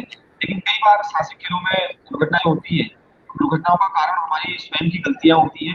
इसके कारण हम कई बार ओवर एस्टिमेट कर देते हैं, या ओवर कॉन्फिडेंस के साथ, अति आत्मविश्वास जब हो जाता है हमारे साथ, तो कई बार ऐसी गलतियां हो जाती है। तो मैंने कहा कि हम शुरू में कहते हैं कि प्रकृति में मौका नहीं मिलता है, यहाँ पर कार्ड दिखाने की व्यवस्था या पनिशमेंट ही सीधे मिलता है।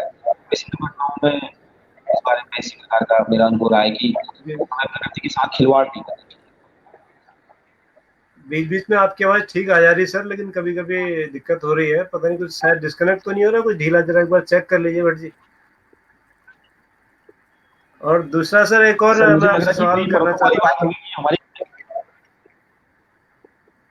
एक और सवाल सर, कि जब हम हाई एल्टीट्यूड में होते हैं, बहुत ऊंचाई में होते हैं, तो सनबर्न की प्रॉब्लम होती है, फ्रॉस्टबाइट की प्रॉब्लम होती है, और इस तरह की बहुत सारी फिजिकल प्रॉब्लम्स होती हैं। उनके बारे में थोड़ा हमारे दर्शकों को बताइए सर, कि वो दिखता बहुत आसान है कि हिमालय बहुत खूबसूरत है, सफेद है, लेकिन वहाँ का जो जीवन है, वहाँ जो चलना है, उसमें कौन कौन सी दिक्कतें, बीमारी होती है, और कैसे उनसे निपट सकते हैं?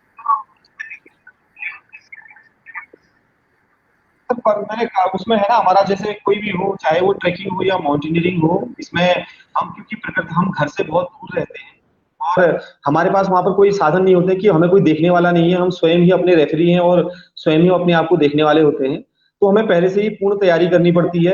एक पूरी तैयारी के साथ हम अभियान के दौरान अपनी तैयारी करते हैं, पूरे सामान को हम तैयार करते हैं, एक पूरा मैनेजमेंट होता है, उसके बाद हम जाते हैं। वहां पर बहुत सारी परेशानियां फिर भी हो जाती हैं, जैसे हमारी छोटी सी लापरवाही हो, वहां पर क्योंकि मौसम जो है प्रतिकूल हो सकता है, और हमने अगर अपने सामान को केयर के साथ नहीं रखा है, जो सामान हम ले गए हैं उसको अगर हम ठीक प्रकार से नहीं रखते हैं, तो उससे भी हमें कई सारी परेशानियों का सामना करना पड़ सकता है। हमने तो पर्यावरण की ट्रेनिंग के दौरान ये बताया था कि माचिस एक ऐसी चीज है, अब तो खैर बहुत सारे चीजें आ चुकी हैं, लेकिन उस वक्त कहते थे कि माचिस के कारण भी पर्यावरण अभियान फेल हो सकता है। क्योंकि अगर आपने माचिस को, अगर आपने सही तरीके से, प्रॉपर तरीके से पैक करके, रैप करके नहीं रखा और आपकी माचिस वहां खराब हो गई, माचिस आपकी सही गई या उसमें गीली हो गई, तो आपका पूरा अभियान फेल हो सकता है। क्योंकि अब आपके पास कोई साधन नहीं है कि आप आग जलाएंगे कैसे, आप खाना कैसे बनाएंगे, तो आप पानी कैसे बनाएंगे अपने लिए। तो ये छोटी छोटी चीजें बहुत ज्यादा मायने रखती है। जैसे मैंने कहा कि बहुत सारी बीमारियां हो सकती है, व्यक्ति अगर वहां लापरवाही करे, सीधे अपने बॉडी को एक्सपोज करे कहीं से, अगर उसके हाथ खुले भी रह गए तो उसको फ्रॉस्टबाइट हो सकता है। अगर वो ठंड में ज्यादा देर है तो हाइपोथर्मिया हो सकता है। तो बहुत सारी बीमारियां हो सकती हैं। इसके अलावा अगर बर्फ में जैसे हम रहते हैं, वहां पर चश्मे का ज्यादा प्रयोग करना पड़ता है, चश्मे का हम प्रयोग करते हैं तो बहुत ज्यादा चमक होती है बर्फ में, तो उस चमक के सामना करने के लिए अगर हमने गलती से चश्मा उतार दिया तो हमारी आंख भी रोशनी जा सकती है। तो ये बहुत सारी छोटी छोटी बहुत बेसिक चीजें होती हैं जिनका हमें पालन करना पड़ता है। हमारे कपड़े गीले नहीं रहने चाहिए, गीले अगर रहेंगे तो हमारे जो बॉडी है उसमें बहुत सारी बीमारियां हो सकती है, ठंड से हाइपोथर्मिया हो सकता है या हमारे उंगलियों में फ्रॉस्टबाइट हो सकता है। तो ये छोटी छोटी चीजों का ध्यान रखना पड़ता है। तो इसीलिए मैंने कहा कि एक अपने आप में हमारे, अगर जो ये खेल होते हैं, साहसिक खेल जो होते हैं, ये अपने आप में व्यक्ति की सारी क्षमताओं का परीक्षण कर देते हैं। चाहे वो धैर्य हो, चाहे वो सुरक्षा की बात हो, चाहे वो अपने आप निर्णय लेने की क्षमता हो, नेतृत्व की क्षमता। अगर हम देखें तो सबसे बड़ी चीज होती है, ये साहसिक खेल में सिखाते हैं कि कैसे हमारे अंदर लीडरशिप डेवलप होती है, नेतृत्व कैसे आएगा। क्योंकि वहां पर आपको बताने वाला कोई नहीं है। मैंने कहा ना कि खेलों में प्रकृति के सामने, वहां पर हमें अपनी लीडरशिप अपनी स्वयं देखनी है। हमारे अंदर सहयोग की भावना, एक दूसरे को सहयोग करते हुए हम किस प्रकार अपने यूज कर सकते हैं। तो ये सारी चीजें हमें पर्वतारोहण के दौरान हमें सीखने का अवसर मिलता है। ये सारी चीजें हमें इस पर्वतारोहण के दौरान सीखने को मिलती है। तो इसीलिए जो बड़े बड़े अभियान होते हैं उसमें मेडिकल फैसिलिटी भी होती है, डॉक्टर्स भी होते हैं। जी भट्ट जी, हमारी जो दर्शक है मंजू कांति, उनका भी सवाल है और मेरा भी सवाल है कि क्या एवलांच का सामना कभी करना पड़ा आपको? एवलांच मतलब जो बर्फीले तूफान है हिमालय में, क्या उनका कभी सामना करना पड़ा? जी, मेरे को बड़े अवलांच का कोई सामना नहीं करना पड़ा। छोटे बहुत थोड़ा बहुत छोटे मोटे अवलांच जिसमें कि हम मामूली रूप से थोड़ा बहुत का सामना करना पड़ा, जिसमें हम थोड़ा शायद कुछ मीटर तक उसका हमने चले गए थे, लेकिन बड़े अवलांच का मुझे कभी सामना नहीं करना पड़ा। बड़े अवलांच का चपेट में मैं कभी नहीं आया। जी भट्ट जी, मुझे लगता है एक साहस का, जी सर, आपकी आवाज चले गई सर। इनका एक जो मूल्य मिलता है ना माउंटेनियरिंग में, एक मूल्य जो आपके अंदर पैदा हो। आवाज आपकी सर बीच बीच में चले जा रही है। कोई बात। हेलो भट्ट जी, जोशी जी कुछ पूछना चाह रहे हैं लेकिन वो बीच में आवाज कट जा रही। तो मेरा अगला सवाल ये है सर कि कौन सी चोटी ऐसी है जिसमें चढ़ने का अपना सपना था, ड्रीम था कि यार वहां जरूर जाना एक दिन, और नहीं जा पाए? सर मेरा सपना नंदा देवी का है, नंदा देवी का था, लेकिन अब तो शायद थोड़ा सा, क्योंकि बहुत समय से शिक्षा के क्षेत्र में आके समय भी नहीं हो पाया, उतना प्रैक्टिस भी नहीं है और टच भी अब थोड़ा सा कम हो गया है। तो सपना मेरा नंदा देवी का था, नंदा देवी चोटी जो कि पर्वत हमारे उत्तराखंड की सबसे ऊंची चोटी है, पर नंदा देवी पर्वत पर चढ़ने का सपना जरूर मेरा था। आपने कुछ देर पहले एक नाम लिया था, मुझे भी उनके साथ भवाली में 12 दिन तक रॉक क्लाइंबिंग सीखने का अवसर मिला, और वो आज देश के माउंटेनियरिंग के फील्ड में लीजेंड माने जाते हैं, लवराज सिंह धर्मसक्तु जी, जो हमारे पिथौरागढ़ के पर्वतारोही हैं। आपने उनके साथ भी कोई अभियान किया? कैसा अनुभव रहा उनके साथ? अगर किया हो तो कोई अभियान? नहीं, उनके साथ एक्सपीडिशन में जाने का मौका तो मुझे नहीं मिला, लेकिन उनके साथ बहुत सारे जो टीम्स होती हैं उनके साथ मैंने बहुत सारे प्रशिक्षण प्रदान किया। आवाज ये डॉक्टर हाल में हो या अल्मोड़ा में हो, साहब आवाज की थोड़ा दिक्कत हो रही है आपकी ओर से, नेटवर्क शायद कुछ हो रहा है या कुछ कनेक्टिविटी में प्रॉब्लम है। भट्ट जी आप सुन पा रहे हैं? सर मुझे लग रहा है कि वो हिमालय क्षेत्र वाली बात आ गई, हिमालय क्षेत्र में जी जी आपकी आवाज तो आ रही है। अब बोलिए, अब आ रही सर आवाज आपकी। नहीं, मुझे लग रहा है कि वही हिमालय क्षेत्र में आज आपने पर्वतारोहण के क्षेत्र से बात कर ली, तो सभी के नेटवर्क आज बिल्कुल डिस्टर्ब हो गए। मुझे लग रहा है कि हम बाकी पर्वतों की तरफ चले गए हैं। मुझे भी लग रहा है कि मैं भी शायद आज मुझे भी ऐसा लग रहा है कि मैं भी उस हिमालय की चोटियों के आसपास कहीं घूम महसूस होता है और लगता है कि हम लोग वाकई कर रहे हैं। तो हम लोग बात करते हैं तो कहीं ना कहीं प्रत्येक शिक्षक को चाहिए कि वो भी इन जो प्रशिक्षण है इन प्रशिक्षण को जरूर उनसे जुड़े, ताकि उसके अंदर एक जो स्वास्थ्य है और हमारा जो धैर्य की परीक्षा है और संयम है, ये सारी चीजें आत्मविश्वास है, उसको बढ़ाने का अवसर मिले। क्योंकि मेरे ख्याल में आप भी इस चीज को जानते हैं कि आपने भी सबसे पहले आपने भी कहा वर्ष 95 में आपने भी इस प्रशिक्षण, उससे पहले से आप इस क्षेत्र से जुड़े हुए हैं, तो आप भी इसके लाभ के बारे में जानते होंगे। इसके क्या 92 में मैंने पहला कोर्स किया था सर, जिसमें धर्मसत्तू जी मेरे इंस्ट्रक्टर थे। 93 में आई थिंक भवाली में, और उसके बाद फिर आपके साथ अल्मोड़ा में रहा, फिर रिवर राफ्टिंग में, स्कीइंग में भी मैं ओली गया था। पता नहीं आप हमारे साथ थे नहीं थे, शायद आप हमारे किसी और बैच में थे। तो बहुत सारी चीजें मैंने भी सीखी आप लोगों के साथ रह करके। एक और सवाल सर, जो क्योंकि एक बड़ा महत्वपूर्ण सवाल है, पूरे देश और पूरी दुनिया के लोग इस रहस्य से अनभिज्ञ हैं कि होली कैलाश जो माउंट है, कैलाश मानसरोवर वाला, उसके बारे में कहा जाता है कि उसको कोई आज तक फतह नहीं कर पाया। वहाँ रेडिएशन इतना ज्यादा है कि लोग पहुंच ही नहीं पाते, उनके नाखून बाल बहुत तेजी से बढ़ते हैं, उनको लौटना पड़ता है आधे रास्ते से। इसमें क्या सच्चाई है सर, कैलाश के जो माउंटेनिंग उसके बारे में, क्या वो वर्जिन है अभी तक? समय बहुत तेजी से बीतता है कहते हैं। कैलाश पर्वत के बारे में ये कहा जाता है कि कैलाश पर्वत के बारे में क्या था, वर्जिन है। एक तो उसकी सिचुएशन ऐसी है कि वो दो देशों का मामला है, देश का भी उसमें इश्यू रहता है। तो पर्वतों के लिए कई सारे पर्वतों में जब हम बात करते हैं ना, भारत में होने वाले पर्वतों के लिए अगर हम क्लाइंबिंग की परमिशन लेते हैं, तो वो सारे पर्वतों को, अगर भारत में पर्वतारोहण की बात करें तो पर्वतारोहण को नियंत्रित करने वाली संस्था भारतीय पर्वतारोहण संस्थान IMF है। तो कैलाश पर्वत के बारे में उसका नियंत्रण का इश्यू शायद चीन से उसका होगा, तो उसके बारे में यही की विनती है कि उस पर अभी तक कोई क्लाइम नहीं कर पाया, संभव नहीं है। तो हर पर्वत का अपना एक इतिहास होता है, हर पर्वत की अपनी एक जटिलता होती है, हर पर्वत का एक अपना उसका ज्योग्राफिकल स्ट्रक्चर को अलग अलग तो हो सकता है सभी कोई ऐसी दिक्कतें जी। ये जो आजकल सर माउंटेनियरिंग में ऐसा कहा जाता है कि बहुत सारा कचरा माउंटेनियर्स उड़ाते हैं हिमालय में, जिसमें टीन के डब्बे और बहुत सारी चीजें जो इस्तेमाल में करते हैं, उसके लिए भी क्या कभी सर आपने कोई अभियान चलाया स्वच्छता को लेकर के कि वहाँ का कचरा और जो प्लास्टिक वगैरह है वो वापस लाया जाए?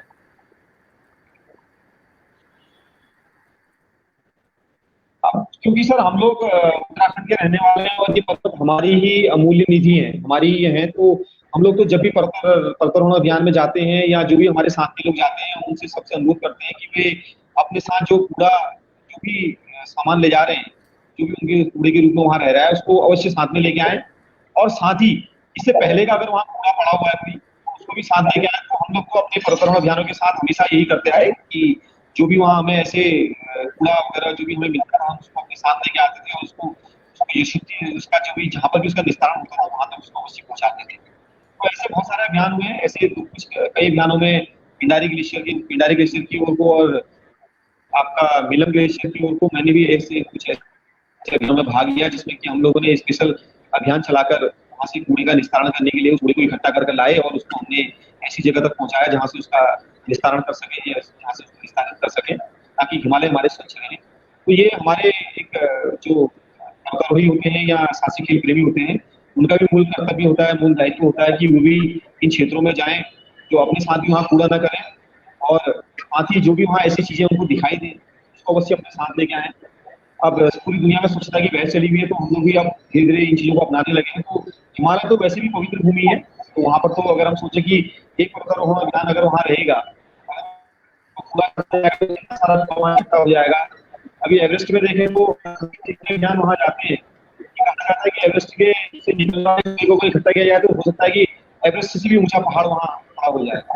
तो ये एक बड़ी हमारे साथ दिक्कतें होती हैं, कठिनाइयां होती हैं कि इसमें कई बार ऐसी परेशानियों का सामना हमें करना पड़ता है कि ऐसी दिक्कतें आती हैं। इसमें हम सबका दायित्व होता है कि हम लोग ऐसी कोई चीज न करें जिससे कि प्रकृति को प्रतिकूल प्रभाव पड़ता हो या प्रकृति के साथ खिलवाड़ हो रहा हो, तो ऐसा हम न करें। जी भट्ट जी, आपने बहुत बहुत अच्छा सार्थक जवाब दिया इसका। और अभी तक जो आपका हमारा चर्चा चल रही थी ये ज्यादातर माउंटेनिंग और उससे जुड़े हुए विषयों को लेकर के थी। अब हम थोड़ा सा नीचे उतरते हैं सर, और आसान विषय की ओर चलते हैं जिस पर हमारे देश भर के शिक्षकों की बहुत ज्यादा रुचि भी है, वो है ट्रैकिंग। तो सारे लोग ट्रैकिंग करना चाहते हैं लेकिन उन्हें पता नहीं कि कहाँ जाए, कैसे जाए, कब जाए, क्यों जाए। तो आपने बहुत सारी ट्रैकिंग की है सर, कौन कौन से मेन ट्रैक हैं जो आपने किए हैं सर? थोड़ा पहले उनके नाम बता दीजिए, फिर आगे उस पर बातचीत करेंगे।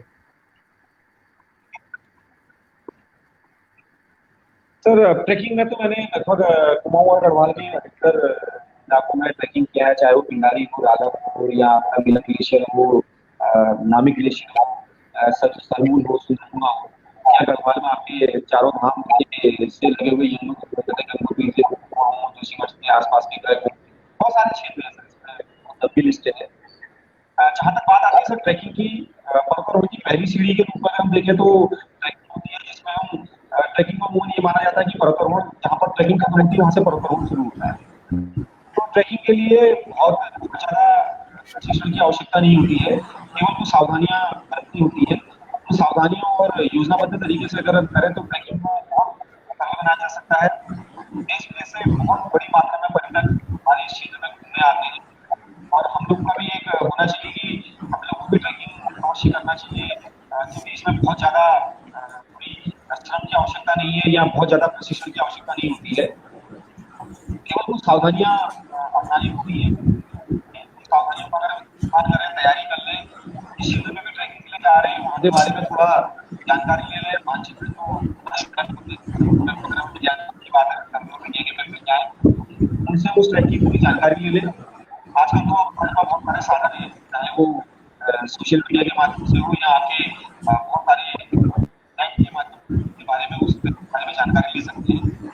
लेकिन ये सारी जानकारियां वहां पर धरी की धरी रह जाती है जब हम वहां पहुंचते हैं, क्योंकि वहां का जो मौसम होता है वो अलग प्रकार का होता है और परिस्थिति अलग होती है।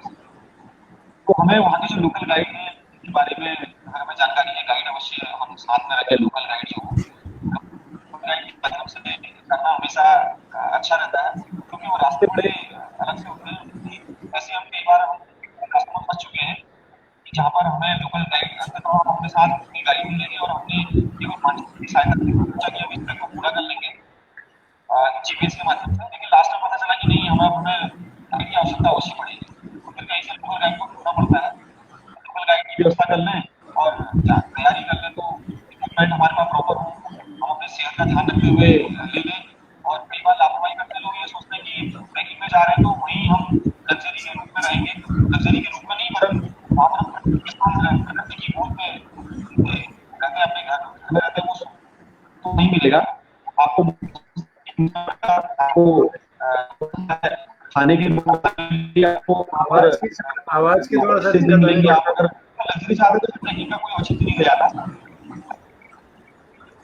आवाज बहुत परेशान कर रही है सर, थोड़ा सा मैं ईश्वर से प्रार्थना करूंगा कि ये आवाज जल्दी ठीक हो जाए। अंतिम कुछ सवाल हो रहे हैं। जोशी सर कुछ पूछना चाहते हैं आप? सर कुछ पूछ लें। सर आप कुछ पूछना चाहते हैं डॉक्टर सतीश भट्ट जी से? नहीं रिस्पॉन्स आ रहा, तो भट्ट जी मैं अगला सवाल आपसे लेना चाह रहा हूँ। I'm not able to hear him. हाँ आवाज बहुत डिस्टर्बेंस आ रही है। जी भट्ट जी की आवाज बहुत कट के आ रही है, मैं तो समझ पा रहा हूँ थोड़ा थोड़ा, क्योंकि मैं कनेक्टेड हूँ उन चीजों से।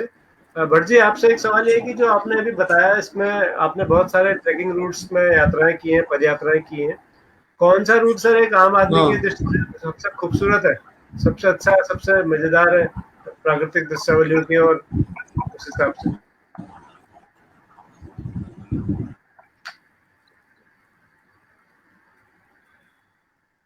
हर चीज जहाँ तक ट्रैकिंग की बात होती है, खूबसूरती तो हर ट्रैक की अपनी अपनी खूबसूरती होती है।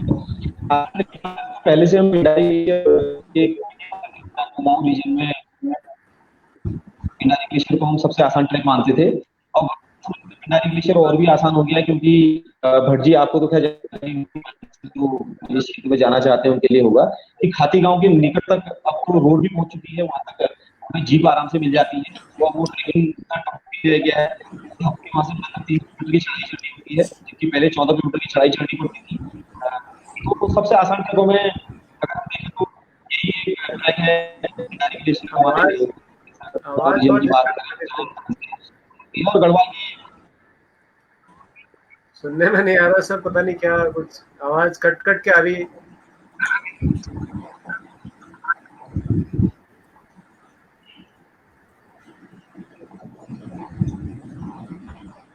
जी भट्ट जी,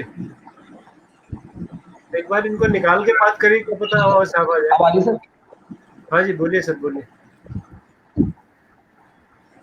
जी, बोलिए भट्ट जी। मैं कहता कि हम अगर बात करें तो पिंडारी ग्लेशियर सबसे निकट का हमारे ग्लेशियर है, जहाँ रोड पहुंचती है। नहीं आ रहा है सर, नहीं आ रहा है, हेडफोन लगा लीजिए, नहीं आ रहा है। हेडफोन लगा के, हेडफोन लगा के ज्यादा अच्छा है। हेडफोन लगा लीजिए सर, फिर से वो थोड़ा बहुत सुनने में आ रहा है, क्योंकि अब अगर ज्यादा आवाज की दिक्कत है तो फिर हमें प्रोग्राम खत्म करना पड़ेगा, समय भी जा रहा है।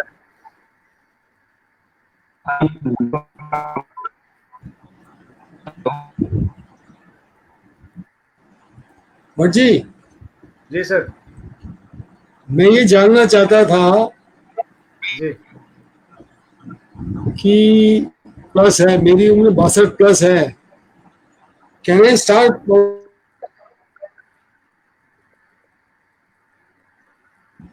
आपकी आवाज भी चलेगी सर। सर आपके यहाँ भी आज कनेक्टिविटी में दिक्कत है। सतीश भट्ट जी, डॉक्टर साहब मेरी आवाज सुन पा रहे माउंटेनिंग कर सकता हूँ?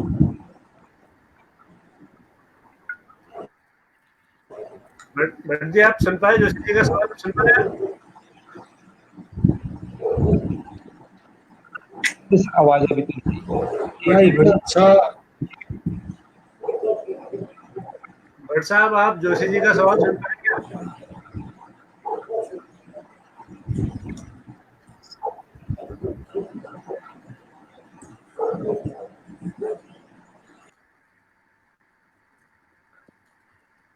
भट्ट जी आप सवाल सुन पाए जोशी जी का? नहीं, जोशी का सवाल नहीं सुन पाया सर। अच्छा, उनका सवाल ये था कि मेरी उम्र 62 साल है, क्या मैं इस उम्र में माउंटेनियरिंग और ट्रेकिंग शुरुआत कर सकता हूँ क्या? जो मैं सुन पाया, आधा अधूरा सवाल सुन पाया मैं, क्योंकि आवाज उनकी भी जी सर, बिल्कुल। जी बिल्कुल, अगर ट्रैकिंग से अगर आपको कोई स्वास्थ्य संबंधी दिक्कत हो तो सर ट्रैकिंग तो आसानी के साथ की जा सकती है, उसमें तो स्वस्थ अगर है तो सर क्यों नहीं। खासतौर पर हमें थोड़ा सा हमारे क्योंकि शारीरिक अनुभव की आवश्यकता होती है, या हाइट गेन ज्यादा होता है, उसमें ऊंचाई में हमारे शरीर में थोड़ा सा चाहिए होती है, क्षमताएं चाहिए होती है, तो ट्रैकिंग थोड़ा मुश्किल हो सकता है अगर पहले से हम प्रशिक्षण प्राप्त न हो या हमने पहले से।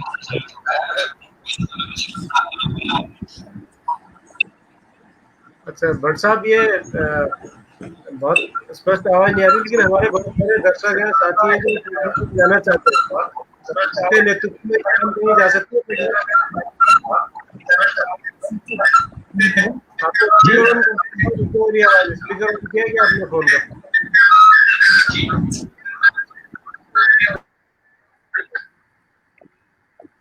जहाँ तक मैं समझ पा रहा हूँ कि आप शायद ट्रैकिंग से रिलेटेड कोई इश्यू रेज कर रहे होंगे, तो सर बिल्कुल हम लोग अगर सभी, मैं तो चाहूंगा।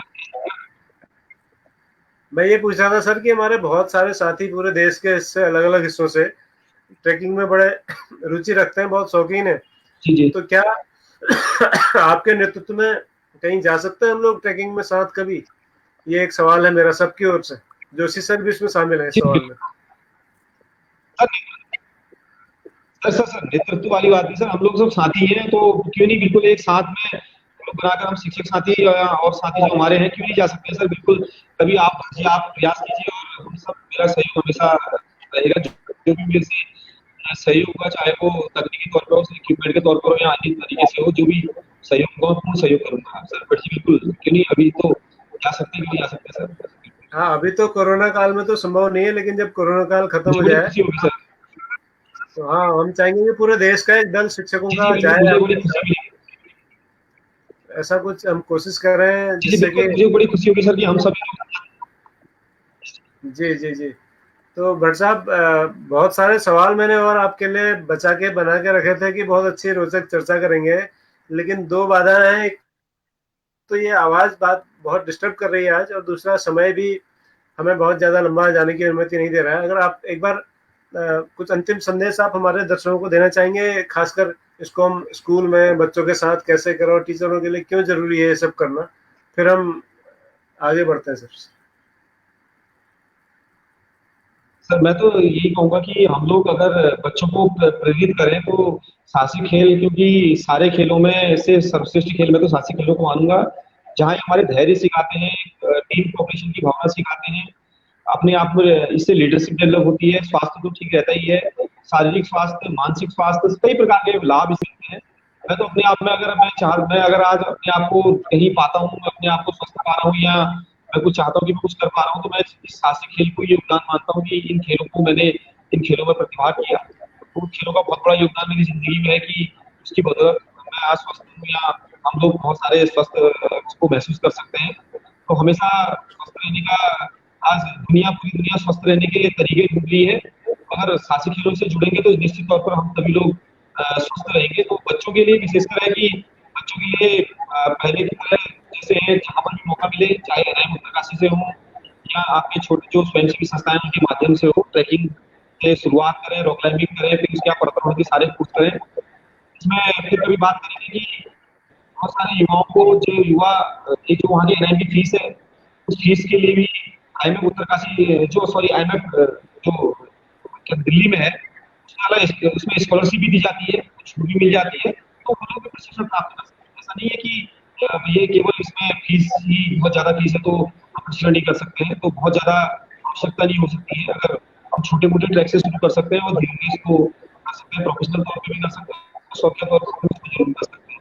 पर यही चीज थी कि हम सब लोग जुड़े, और अगर ये रहेगा तो हम उत्तराखंड में जो आने वाली आपदाएं होंगी, संभावित आपदाएं हैं, उनसे भी हम जूझ पाएंगे, और तो फिर हमें कोई खतरा महसूस भी नहीं होगा, और कभी भी ऐसी दिक्कत आएंगी तो हम दिक्कतों का सामना भी कर पाएंगे।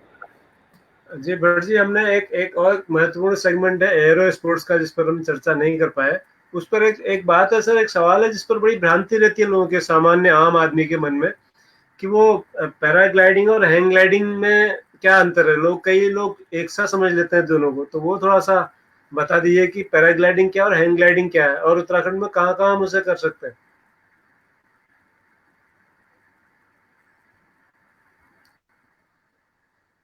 सर पैरासेलिंग और पैराग्लाइडिंग में थोड़ा सा डिफरेंस ये है, पैरा जो सेलिंग है वो पैरासेलिंग पैरासूट का बेसिकली होता है। उसमें हमें कुछ एक जीप की आवश्यकता होती है, उस जीप के माध्यम से, रस्सी के माध्यम से उस पैरासूट को बांधा जाता है, और जब हवा का वेग उसकी तरफ पीछे की तरफ पड़ता है तो वो ऊपर की ओर उठता है, तो पैरासेलिंग कहलाता है। और जब हम एक ऊंचाई से ढाल से नीचे हवा के साथ देते हैं जाते हैं तो वो पैराग्लाइडिंग कहलाता है। तो यही बेसिक अंतर है। ये एरो स्पोर्ट्स की विधाएं हैं, अब तो बहुत सारी एरो स्पोर्ट्स की विधाएं हैं। इसी से जुड़ा एक शब्द सर हैंग ग्लाइडिंग है, तो वो क्या अंतर है, उसमें क्या अंतर है? हैंग ग्लाइडिंग भी एक शब्द प्रयोग किया जाता है ना इसी से जुड़ा हुआ।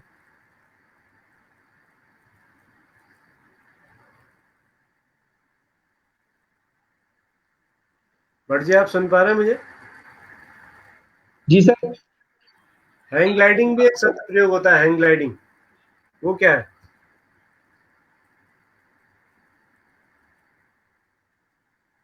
आवाज नेटवर्क की सर कुछ दिक्कत आपके यहाँ। मैं कह रहा हूँ हैंग ग्लाइडिंग भी एक शब्द इस्तेमाल होता है एरो स्पोर्ट्स में, साहसिक खेलों में। हैंग ग्लाइडिंग क्या है सर, वो थोड़ा सा बता दीजिए हमारे लोगों को।